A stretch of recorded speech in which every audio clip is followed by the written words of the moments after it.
একজন স্বঘোষিত ধর্মগুরু আধ্যাত্মিকতার আড়ালে তৈরি হয়েছিল প্রভাবশালী সাম্রাজ্য।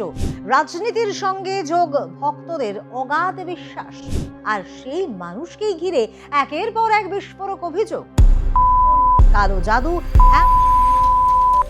মহারাষ্ট্রের নাসিকে এই ঘটনাকে কেন্দ্র করে এখন তীব্র চাঞ্চল্য।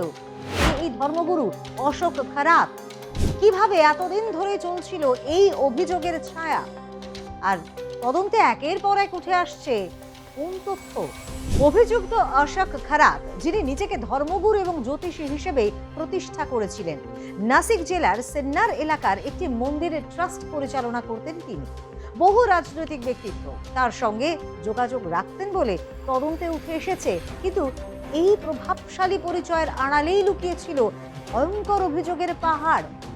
একজন ৩৫ বছর বয়সী মহিলা অভিযোগ করেন, গত ৩ বছর ধরে তাকে নাকি। এই অভিযোগের ভিত্তিতেই ১৮ মার্চ গ্রেফতার করা হয় তাকে। এরপর যেন একে একে খুলতে শুরু করে অভিযোগের দরজা। গ্রেফতারের পর আরো একাধিক মহিলা সামনে এসে একই ধরনের অভিযোগ জানান। ফলে মামলার গুরুত্ব এবং পরিধি দ্রুত বাড়তে থাকে। ঘটনার গুরুত্ব বুঝে মহারাষ্ট্র সরকার একটি বিশেষ তদন্তকারী দল বা এসআইটি গঠন করে। এই এসআইটির নেতৃত্বে রয়েছেন আইপিএস কর্মকর্তা তেজস্বিনী সাতপুতে।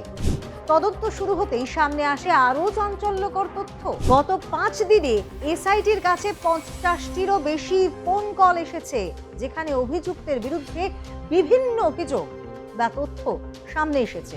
প্রতিদিন গড়ে ১৫ থেকে ২০টি ফোন কল আসছে বলে জানিয়েছেন তদন্তকারীরা, আর এই অভিযোগগুলির সত্যতা যাচাইয়ের কাজ চলছে। একই সঙ্গে অভিযোগকারীদের পরিচয় গোপন রাখার আশ্বাসও দিয়েছে এসআইটি। তদন্তের সূত্র ধরে এসআইটি পৌঁছয় নাসিকের ঈশানেশ্বর মহাদেব মন্দিরে, আর এই মন্দিরের সঙ্গে অভিযুক্তের যোগ রয়েছে বলে জানা গেছে। সেখানে মন্দিরের পুরোহিত প্রমোদ গাদক এবং এক প্রহরীকে জিজ্ঞাসাবাদ করা হয়। এর আগে শিরটি থানায় দায়ের হওয়া একটি মামলায় সূত্রই খারাটের অফিসের কর্মী নীরাজ যাদবকে টানা ৭ ঘন্টা জেরা করা হয়।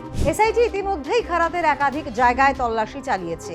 মিরগাঁওয়ের ফার্ম হাউস, টিকরে কলোনির বাংলো এবং কানাডার অফিস। সেখান থেকে উদ্ধার করা গুরুত্বপূর্ণ নথি, ডায়েরি, কাগজপত্র এবং সিসিটিভি ডিভিআর। ফরেনসিক টিম এই প্রমাণগুলি বিশ্লেষণ করছে।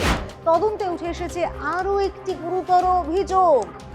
এক ২৪ বছর বয়সী নারী দাবি করেছেন তার ব্যক্তিগত ছবি ছড়িয়ে দেওয়ার হুমকি দেওয়া হয়েছিল, আর এই অভিযোগের ভিত্তিতেই ভারতীয় ন্যায় সংহিতা এবং তথ্য প্রযুক্তি আইনের অধীনে নতুন মামলা দায়ের হয়েছে। সবচেয়ে চাঞ্চল্যকর অভিযোগ, কালা জাদু। এবং যদিও এই অভিযোগগুলির সত্যতা এখনো তার তদন্ত কিন্তু চলছে, তবু বিষয়টি নিয়ে জনমনে তীব্র উদ্বেগ তৈরি হয়েছে। নাসিক জেলা প্রশাসন অভিযুক্তের অস্ত্র লাইসেন্স স্থগিত করেছে। ২০১২ সালে নেওয়া রিভলভার লাইসেন্সটি ২০২৮ পর্যন্ত বৈধ ছিল, কিন্তু একাধিক গুরুতর অভিযোগের পর প্রশাসনের আশঙ্কা এই অস্ত্র ব্যবহার করে ভুক্তভোগীদের ভয় দেখানো হতে পারে, আর তাই আর্মস অ্যাক্টের ধারা অনুযায়ী লাইসেন্স স্থগিত করা হয়েছে। ইতিমধ্যেই তার কাছ থেকে অস্ত্রগুলি উদ্ধার করেছে পুলিশ। অভিযুক্তের গ্রাম মিরগাঁওয়েতেও তীব্র ক্ষোভ দেখা গিয়েছে। স্থানীয় বাসিন্দারা দাবি করছেন গ্রামের সুনাম নষ্ট হয়েছে। কেউ কেউ অভিযুক্তের কঠোরতম শাস্তি, এমনকি মৃত্যুদণ্ডেরও দাবি তুলেছেন। এছাড়া তার সম্পত্তি বাজেয়াপ্ত করা এবং মন্দির স্থানীয়দের হাতে তুলে দেওয়ার দাবিও উঠেছে।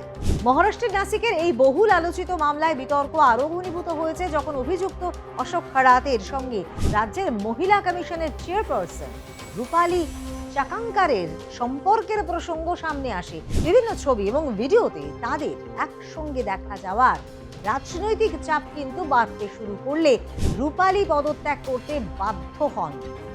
এদিকে মহারাষ্ট্রের প্রতিমন্ত্রী যোগেশ কদম জানিয়েছেন, রূপালী ওই ট্রাস্টের সদস্য কিনা এবং তার কোনো ভূমিকা রয়েছে কিনা তা খতিয়ে দেখা হবে। তদন্তে আরও উঠে এসেছে ৬৭ বছর বয়সী খারাত নিজেকে প্রাক্তন নৌসেনা অফিসার বা ক্যাপ্টেন পরিচয়ে মহিলাদের আস্থা অর্জন করতেন এবং ব্যক্তিগত সমস্যার সমাধানের নামে তাদের ডেকে এনে মাদক প্রয়োগ করে